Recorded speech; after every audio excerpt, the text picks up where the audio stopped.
One is reminded of those words in Harry's memoirs that King Charles will not forgive.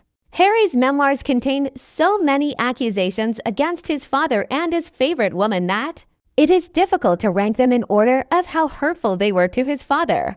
Harry stated that his father lied at a meeting at Sandringham, that he didn't make time for his sons when they were teenagers, recalled that his dad didn't take him on bike rides when he was a kid. But there were more hurtful words that had wounded his father to the very heart. He could never forgive them. Charles constantly pulls Harry's olive branches. So many people think that the king just wiped himself after his son's memoir and continues to move forward as if nothing happened. That's not entirely true. Upon becoming king on September 8, 2022, Charles said he loved Harry and Meghan. It was a huge olive branch extended to his son. But Harry, like a capricious child, broke it in half and threw it in his face, which is how his family-defaming memoir, which was released on January 10, 2023, could be interpreted.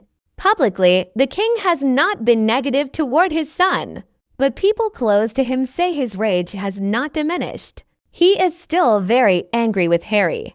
His father's heart was especially hurt by the moment Harry describes his father did not hug him after his mother's death, even when the memoirs were not published. Many experts called the attack on Camilla a red line and wondered whether the offended prince will dare to cross it. In his memoirs, Harry calls Camilla an evil stepmother, recounts how he and William begged his father not to marry her and accuses her of sacrificing him in exchange for good PR. This offended Carl even more than the attacks on himself. Tom Queen, a royal expert and author of Gilded Youth, an intimate history of growing up in the royal family, writes that in 10 months there has been no change in the king's attitude toward his son. He has spoken to people who worked for Meghan and Harry and interviewed those who worked for William and Kate, and they say there is a lot more anger in private than there is in public. Charles, in particular, is said to be really angry about it. He also added that the royal took offense at the very idea that these difficulties should be aired publicly. The relationship between father and son is firmly at rock bottom, with no hint of reconciliation yet.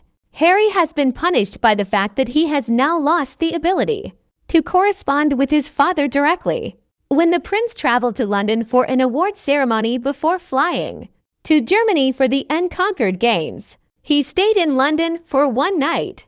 The next day was the Queen's anniversary. Harry asked to spend the night at Windsor Castle so that he could visit the chapel where his grandmother was laid to rest for the morning. He was refused and had to spend the night in a hotel. The king is willing to communicate with his son, but continues to subtly chastise him that direct communication directly is no longer available. It seems that King Charles' approach to Harry is now still the same. If you want to see me, you need to make an appointment. Harry will have to overcome gray suits and jump over obstacles to talk to his father. It's very understated, but I think this is the king's way of subtly punishing his son, says royal expert Duncan Larkham. When King Charles was still young, he too approved the publication of a scandalous biography edited by Jonathan Dimbleby.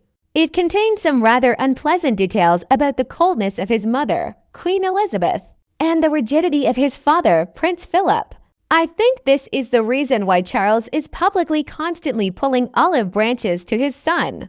Why King Charles is not really offended by Prince Harry and does not demand an apology archetype and personal style sept. 30. The difference between the situations is that Charles is a man of duty, has devoted his entire life to waiting for the throne, even married an unloved woman to give his family a worthy heir. Harry, on the contrary, he brought a woman of dubious reputation into the family and then ran away, refusing to fulfill his duty. In my opinion, that's the difference.